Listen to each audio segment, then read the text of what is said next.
အားလုံးပဲမင်္ဂလာပါ UK Match ရဲ့ Facebook နဲ့ YouTube Channel ကနေကြိုဆိုပါရစေ။ဒါဒီကနေ့ရဲ့နောက်ဆုံးရအားစားသတင်းတွေကိုကြည့်ရမယ်ဆိုရင်တော့စီးရီးကလပ် Juventus အသင်းကတော့နွေရာသီမှာကြီးမားမားပြင်ဆင်ပြောင်းလဲဖို့ဖြစ်တဲ့အချိန်သူတို့ရဲ့အဓိကကစားမတွေကိုရောင်းထုတ်တော့မယ်လို့ဆိုပါတယ်။ Juventus ဘက်ကရောင်းဖို့ပြောင်းရွှေ့ဈေးကွက်ကိုသွင်းထားတဲ့ကစားမတွေကကွင်းလယ်ကစားမ Aaron Ramsey နောက်ခံလူ Alexandro နဲ့တိုက်စစ်မှု Paulo Dybala ပဲဖြစ်ပါတယ်။ Ramsey ကအသက်30ရှိပြီး Sandro ကလည်းအသက်30နဲ့ Dybala က28ထဲရောက်ပြီဖြစ်လို့ဒီကစားမ3ယောက်ကိုနွေရာသီမှာရောင်းချပြီးမှသူတို့အနေနဲ့ကစားမအသစ်ခေါ်ယူအားဖြည့်သွားဖို့ကလပ်သင်းဘက်ကပြင်ဆင်နေတယ်လို့ La Gazzetta dello Sport သတင်းစာကဖော်ပြထားပါတယ်။ Juventus နဲ့တစ်ချိန်တည်းမှာပဲ Atletico Madrid ကနေ2ရာသီအငှားနဲ့ခေါ်ထားတဲ့တိုက်စစ်မှု Alvaro Morata ကိုအပိသက်ခေါ်ယူဖို့မရေရာပဲရှိလာပါတယ်။အဓိကသူတို့အနေနဲ့Paris Saint-Germain ရဲ့သူတို့ရဲ့တိုက်စစ်မှုဟောင်း Moise Kean ကိုခေါ်ဖို့လုပ်နေတာပါ။ Moise Kean က PSG ကို Everton ကနေအငှားသွားကစားနေတာဖြစ်ပြီးတော့ Juventus အနေနဲ့Moise Kean ကိုပေါင်35တန်းနဲ့ပြန်ခေါ်နိုင်ခဲ့ရင်တော့ Morata ကိုအပိသက်ခေါ်ယူဖို့ကိုအဆုံးသတ်မယ်လို့ဆိုလိုက်ပါတယ်။တခါ Bayern Munich ရဲ့နောက်ခံလူ Alaba ကတော့ Real Madrid အသင်းကိုပြောင်းတော့မယ်လို့ agent ကအရေးအမွင့်ပြောဆိုလာပြီဖြစ်ပါတယ်။ Alaba ရဲ့ agent ဖြစ်သူကိုယ်တိုင်ကထိပ်တန်းကလပ်တွေနဲ့အကြိမ်ကြိမ်ဆွေးနွေးခဲ့တဲ့ဒါပေမဲ့ Real Madrid တသင်းတွေကပဲသူလိုချင်တဲ့လစာမျိုးကိုအနည်းဆက်ဆုံးပေးနိုင်ခဲ့တယ်လို့ဆိုထားတယ်။ Real Madrid ဘက်ကသူ့ကိုယူရို12တန်းလောက်ခလစာအပြင်2025တိရှိမဲ့4နှစ်စာချုပ်လက်မှတ်ထိုးခြင်းယူရို18တန်းကိုပါပေးဖို့သဘောတူထားတယ်။ဒါအပြင်နှစ်စဉ်လိုက်လဲအပိုစုချင်းငွေတွေပေးမှာဖြစ်လို့သူစိတ်ကြိုက်ကစားခွင့်ရမဲ့ကွင်းလယ်နဲ့အခြား position တွေမှာကစားရဖို့အတွက်ကိုပါ Madrid အသင်းကသဘောတူထားတယ်လို့လည်းဆိုပါတယ်။ Real အနေနဲ့တစ်ချိန်တည်းမှာကွင်းလယ်ကစားမ Martin Odegaard ကိုရောင်းချဖို့ဒါမှမဟုတ်အငှားချဖို့လုပ်ရဖို့ရှိတယ်။အခြေအနေကဘာလဲဆိုတော့ဇီဒန်ပေါ်မှာမူတည်တယ်။တကယ်လို့များဇီနီဒီဇီဒန်သာအသင်းမှာဆက်ရှိမယ်ဆိုရင် Real ဘက်က Odegaard ဟာဇီဒန်ရဲ့အသင်းမှာပါဝင်ဖို့မရနိုင်တဲ့အတွက်ကြောင့်နောက်ထပ်အငှားချရင်ချရောင်းချရင်ရောင်းချဒီလိုဆုံးဖြတ်ချက်မျိုးဆုံးဖြတ်သွားပွဲရှိတယ်လို့ဆိုတာပါ Real Madrid ရဲ့ကွင်းလယ်ကစားမ Toni Kroos ကတော့ယူရို2020ပြိုင်ပွဲပြီးမှာတော့လက်ရွေးစင်အသင်းကနေအနားယူသွားတော့မယ်လို့ဆိုပါတယ်ဒါမာဂါရဲ့အဆိုအရ32နှစ်ရွယ်ရှိတဲ့ Toni Kroos ကလက်ရွေးစင်အသင်းမှာခြေစွမ်းပြကစားနေသူဖြစ်ပေမဲ့သူ့အနေနဲ့ကလပ်အသင်းကိုပုံမအာယုံဆိုင်ဖို့အတွက်ယူရိုပြိုင်ပွဲအပြီးမှာပဲလက်ရွေးစင်အသင်းကအပြီးသက်နားသွားတော့မယ်လို့ဆိုပါတယ်ဘာဆိုနာအသင်းရဲ့ကွင်းလယ်ကစားမဖျားနစ်ကလည်းကလပ်အသင်းမှာပုံမှန်ကစားခွင့်မရတဲ့အတွက်အသင်းကထွက်ခွာဖို့လုပ်နေပါတယ်အသက်30ရွယ်ရှိတဲ့ဖျားနစ်ကနွေရာသီကမှအာထော်မယ်လိုနဲ့အလဲလေပြုလုပ်ရင်းကဘာဆိုနာကိုရောက်လာတာပါရိုနယ်ကူမန်ရဲ့အသင်းမှာကစားခွင့်ရဖို့ရုန်းကန်နေရသလိုသူ့အနေနဲ့အသင်းသစ်ကိုရှာဖွေနေကြောင်းနဲ့နွေရာသီမှာဆွေးနွေးသွားဖို့ရှိတယ်လို့ဆိုပါတယ်ဘာဆိုနာအနေနဲ့လက်ရှိမှာဖျားနစ်တာထွက်ခဲ့ရင်သူ့နေရာမှာအစားထိုးမဲ့သူကိုလည်းတခါတည်းစီစဉ်ထားတယ်ရေရှည်မှာလည်းဆာဂျီယိုဘူစကက်ရဲ့နေရာမှာလည်းအစားထိုးဖို့အတွက်လက်ရှိနာပိုလီအသင်းရဲ့ကွင်းလယ်ကစားမဖာဗီယယ်လူးစ်ကိုစိတ်ဝင်စားနေတယ်ဒီကစားမက24နှစ်ပဲရှိသေးတယ်စပိန်လက်ရွေးစင်ကစားမလည်းဖြစ်တယ်နာပိုလီရှိကနေရဖို့အတွက်အက်တလက်တီကိုမက်ဒရစ်ရောရီယယ်မက်ဒရစ်ကပါအပြိုင်စိတ်ဝင်စားတဲ့အချိန်ဘာဆိုနာအသင်းကနာပိုလီကစားမကိုခေါ်ခြင်းနဲ့2023ထိစာချုပ်ရှိတဲ့သူ့ကိုနာပိုလီကတော့ယူရိုတန်း60အနည်းဆုံးမှတ်ထားတဲ့အတွက်ဘာဆိုနာအသင်းဘက်ကခေါ်ယူနိုင်ဖို့ပြစ်မှတ်ထားနေတယ်လို့ပြောပါတယ်ဘိုင်မြူနစ်အသင်းရဲ့အဓိကတိုက်စစ်မှုသောမတ်မူလာကတော့နွေရာသီမှာအသင်းကထွက်ခွာပွဲရှိနေပါတယ်ဘိုင်ယန်ဘက်ကစာချုပ်တိချုပ်ဆိုဖို့သဘောတူထားပြီးကလပ်သင်းမှာဆက်ရှိပေမဲ့လက်ရှိအခြေအနေအရသူ့ရဲ့အနာဂတ်ကဘာပြောရမလဲမသိသေးဘူးလို့ဆိုတာပါတကယ်လို့များသူ့အနေနဲ့ကလပ်သင်းကထွက်ခွာသွားရင်လည်းပြဿနာမရှိဘူးလို့သူကဘိုင်ယန်ကနေထွက်ခွာနိုင်တဲ့အကြောင်းကိုအရေးငွေပြောကြားထားတာတွေလည်းရှိတယ်ဒါကအင်တာမီလန်အသင်းကလည်းတိုက်စစ်မှုလူကာကူကိုခေါ်ခြင်းတဲ့ကလပ်တွေကိ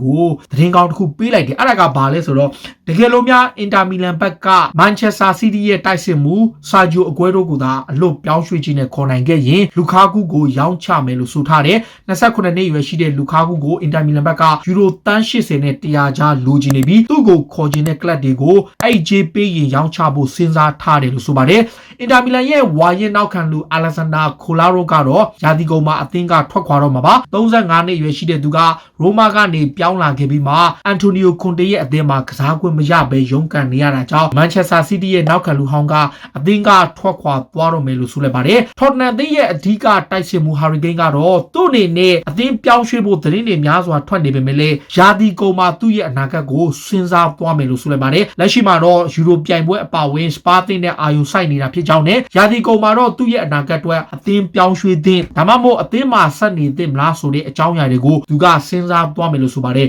2019ခုနှစ်နိုဝင်ဘာလကဂိုးပေါက်ပြောင်းနေတဲ့သူ့အနေနဲ့ဟိုတနေ့ကဂိုးပြန်သွင်းနိုင်တဲ့အတွက်ဂျီနယ်လီရှိနေတယ်အဘေးနီးယားနဲ့ပွဲမှာဂိုးရခဲ့တဲ့ Hurricane ကကိုဆိုဗိုနဲ့ပွဲက2019ပွဲအပြီးမှာကျွန်တော်ဂိုးပေါက်ပြောင်းနေတာရက်ပေါင်း900ရှိတဲ့အတွက်တိုက်စစ်မှုတယောက်အနေနဲ့ယုံကြည်မှုပြန်ရဖို့အဘေးနီးယားနဲ့ပွဲကကျွန်တော်ပေါ်အရန်ကိုယုံကြည်မှုပြန်ရစေခဲ့တယ်လို့ဆိုပါတယ် Hurricane ကအဲ့ပွဲမှာဂိုးသွင်းနိုင်ခဲ့တဲ့အတွက်နိုင်ငံလူကြီးစင်တဲ့မှာ33ဂိုးမြောက်သွင်းနိုင်ခဲ့တာပါစပါအနေနဲ့လက်ရှိမှာ RB Leipzig ရဲ့အသင်းကောင်းဆောင်ကွင်းလက်ကစားမှာစပစ်စာကိုခေါ်ဖို့လုပ်နေတယ်29နှစ်အရွယ်ရှိတဲ့ Austria ကွင်းလက်ကစားမှာကလက်ရှိမှာထိပ်တန်းကလပ်တွေကလိုက်နေတယ် Premier League ကဆို4သိန်းလောက်လိုက်နေတယ်လို့သတင်းတွေဖော်ပြထားတဲ့အချိန်စပါကတော့ Marcel Spitzer ကိုယူရိုတန်း40လောက်နဲ့ခေါ်နိုင်ဖို့နွေရာသီမှာကြိုးပမ်းသွားပွဲရှိတယ်လို့လည်းဆိုပါတယ်။တခါ Manchester City တွေနဲ့သူတို့ရဲ့တောင်ပန်ကစားမှာ Ryan Sterling ကိုတပတ်ပေါင်3,200,000ထိရှိမဲ့စာချုပ်တစ်ချုပ်ဆိုဖို့ဆွေးနွေးနေပြီးနောက်ဆုံးအဆင့်ကိုရောက်ရှိနေပါပြီ။ Kevin De Bruyne ကလည်းစာချုပ်ချုပ်ဆိုတော့မှာဖြစ်လို့ City ဘက်ကမကြာမီချင်းတွေမှာတက်တန်းတိုးနိုင်တော့မှာဖြစ်တယ်။ Sterling ကလက်ရှိမှာ3သိန်းနီးပါးရရှိနေပြီးတော့သူ့ကိုစာချုပ်တစ်မှာနောက်ထပ်ပေါင်2,000ထိတိုးပေးမှာဖြစ်လို့ Kevin De Bruyne ကိုတော့စာချုပ်တစ်ကလစာအနည်းငယ်ရှော့ချပြီးသားကမ်းလှမ်းသွားပွဲရှိတယ်လို့ဆိုထားလို့တစ်ဖက်မှာလည်း35နှစ်ရွယ်ရှိတဲ့သူတို့ရဲ့အသင်းကောင်းဆောင် Fernandinho ကိုလည်းနောက်ထပ်100သီးတက်တန်းတိုးဖို့လည်း City ဘက်ကစဉ်းစားနေတယ်လို့ဆိုပါတယ်။ Man City အနေနဲ့နွေရာသီမှာကစားမအချို့ကိုလည်းရှင်းထုတ်ဖို့ရှိတယ်လို့ဆိုပါတယ်။ကလပ်သင်းမှာကစားမအင်အားတောင့်တင်းပေမဲ့အားနဲ့နေတဲ့တိုက်စစ်ပိုင်းကိုသူတို့ဘက်ကဖြည့်ခြင်းနဲ့ဟာလန်ကတော့သူတို့ရဲ့နံပါတ်1ဆိုပေမဲ့ကစားမအချို့ကိုရောင်းချပြီးမှနွေရာသီမှာသူတို့လိုချင်တဲ့တိုက်စစ်မှုကိုခေါ်သွားဖို့ရှိတယ်လို့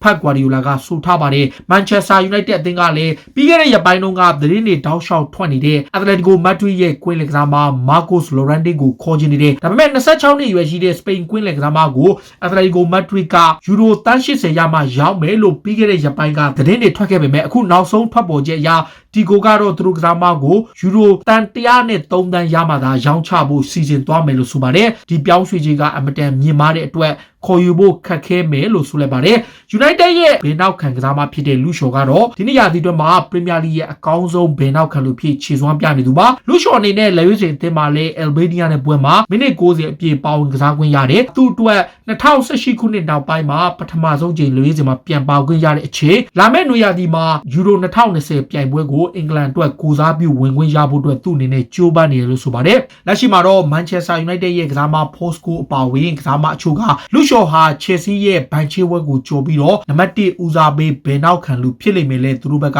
ပြောကြားလိုက်ပါတယ် AC Milan အသင်းကလည်းနွေရာသီမှာကစားမခေါ်ယူဖို့တန်တရာတီရထားတဲ့အချိန်သူတို့ဘက်က United ရဲ့နောက်ခံလူ Diego Dalot ကိုစပြီးတော့ပြောင်းရွှေ့ခြင်းတစ်ခုသတ်မှတ်လိုက်ပါတယ်အငှားနဲ့ကစားနေတဲ့ Diego Dalot ကို AC Milan အသင်းကပေါင်12တန်းနဲ့စတင်ကန်လန်ထားတဲ့ပေါ်တူဂီလက်ဝဲစင်ကစားမကိုဒီနေ့ရာသီထဲမှာမီလန်က35ပွဲထိတုံးထားလို့လက်ရှိမှာလည်း Diego Dalot ကို Manchester United အသင်းရှိကနေပေါင်12တန်းနဲ့ခေါ်ယူနိုင်ဖို့ကြိုးပမ်းနေတာပါ Arsenal အသင်းကလည်းလက်ရှိမှာ Real Madrid အသင်းကကွင်းလင်ကစားမ Martin Odegaard ကိုပေါင်50လောက်ထိဈေးသတ်မှတ်နိုင်ပွဲရှိလို့သူ့အနေနဲ့အခြားကစားမတစ်ယောက်ကိုလည်းပြောင်းလဲပြီးရှာဖွေဖို့ရှိတယ်ပြီးခဲ့တဲ့ရက်ပိုင်းတုန်းကတော့ Naby Fekir ကို Betis ကနေ Odegaard သာမရခဲ့ရင်အစားထိုးမယ်လို့သတင်းတွေထွက်နေပေမဲ့လက်ရှိနေထားရ Real ကတော့50လောက်ထိတောင်းဆိုပွဲရှိတယ်လီဗာပူးတို့ Chelsea တို့ကလည်း Martin Odegaard ကိုစိတ်ဝင်စားနေတယ်လို့သတင်းထွက်တဲ့အချိန် Arsenal အသင်းက pressure ဖြစ်နေပြီးတော့သူ့ကိုခေါ်ယူဖို့ကနီးမျိုးစုံနဲ့ကြိုးပမ်းနေတယ်လို့ဆိုပါတယ် Arsenal ဟာတကယ်လို့များ Martin Odegaard မရခဲ့ရင် Betis က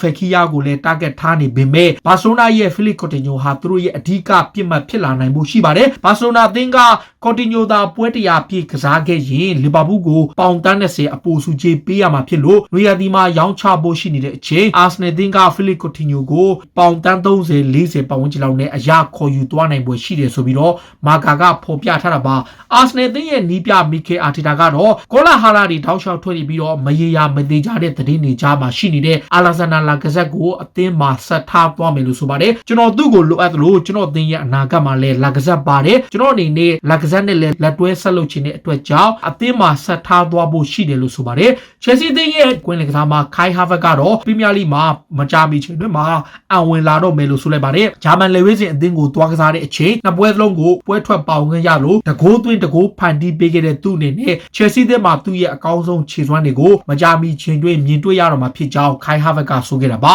AC Milan အသင်းက Chelsea ရဲ့နောက်ခံလူ Tomori ကိုလည်းကန်လန်ထားတယ် ပါတယ်။ AC မီလန်ကသူတို့အသင်းရဲ့ကစားမကိုအပိသက်ခေါ်နိုင်ဖို့လုပ်တဲ့အချိန် Chelsea က29တန်းသတ်မှတ်ထားတယ်။ Chelsea တောင်းဆိုတဲ့ကြေးကို AC မီလန်ကပေးဖို့အသင့်ရှိတာကြောင့် Chelsea က Tomori ကိုရောင်းချတော့မှာပါ။ Chelsea အသင်းရဲ့အခြားကွင်းလယ်ကစားမ Jorginho ကိုတော့ Juventus အသင်းကခေါ်ယူဖို့လုပ်တဲ့အချိန်သူတို့ရဲ့ကစားမနဲ့အလဲလေလုပ်ဖို့လုပ်နေတယ်။ Juventus လိုချင်တဲ့ကစားမက Jorginho Juventus ကပြန်လေကန်လန်အလိုက်ပေးကစားမယ့်ကစားမက Rabiot ဖြစ်တယ်လို့ဆိုထားပြီးတော့ဒီကစားမနှစ်ယောက်နွေရာသီမှာအလဲထက်လုံနိုင်ပွဲရှိတယ်လို့ဆိုထားလို့ Manchester United ရဲ့ Donny van de Beek ကလည်း Juventus ရဲ့ပြစ်မှတ်ဖြစ်နေစေဖြစ်တယ်လို့ဆိုပါတယ်။ Liverpool အသင်းအနေနဲ့တောင်ပန်ကစားမတစ်ယောက်ကို target ထားနေတဲ့အချိန် Sevilla ရဲ့တောင်ပန်ကစားမ Ocampos ကိုပြစ်မှတ်ထားနေပါတယ်။ Ocampos ကနွေရာသီမှာ Sevilla ကထွက်ပြီးတော့ဒီထက်ပိုကောင်းတဲ့အသင်းတစ်သင်းကိုပြောင်းရွှေ့ခြင်းကြောင့်နဲ့အောင်မြင်မှုစုဖလားလိုချင်တဲ့အတွက် Liverpool ကိုပြောင်းလာနိုင်ပွဲရှိတယ်။ဒါပေမဲ့ Jurgen Klopp အနေနဲ့ Ocampos ကိုခေါ်ယူရမှာ Premier League က Leeds United အပါအဝင် Premier League အသင်း3သင်းလောက်ကိုကြော်ပြီးခေါ်ယူရဖို့ရှိလို့ဒီစားမ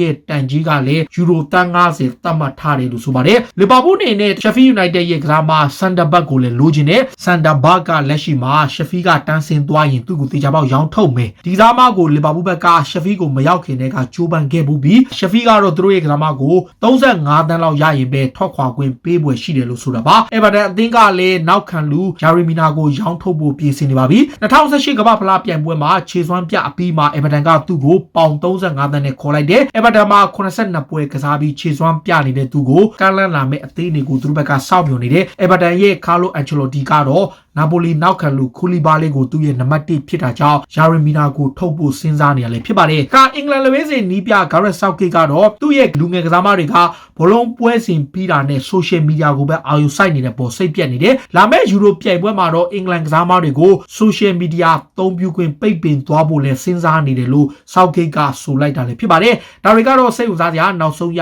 အားကစားသင်းတွေကိုတင်ဆက်ပေးတာပါ။အခုလိုမျိုးစိတ်ဝင်စားစရာအားကစားသင်းတွေကိုနားဆင်နေကြည့်ရှုတော့ UK Matchday ရဲ့ Facebook နဲ့ YouTube Channel ကို follow လုပ်နေကြပါလို့တောင်းဆိုရင်းနဲ့ဒီကနေ့ရဲ့အစီအစဉ်ကိုဒီမှာပဲဆုံးသက်ပြစေအားလုံးကိုကျေးဇူးတင်ပါတယ်ဗျာရေတော်ဘုံအောင်ရမည်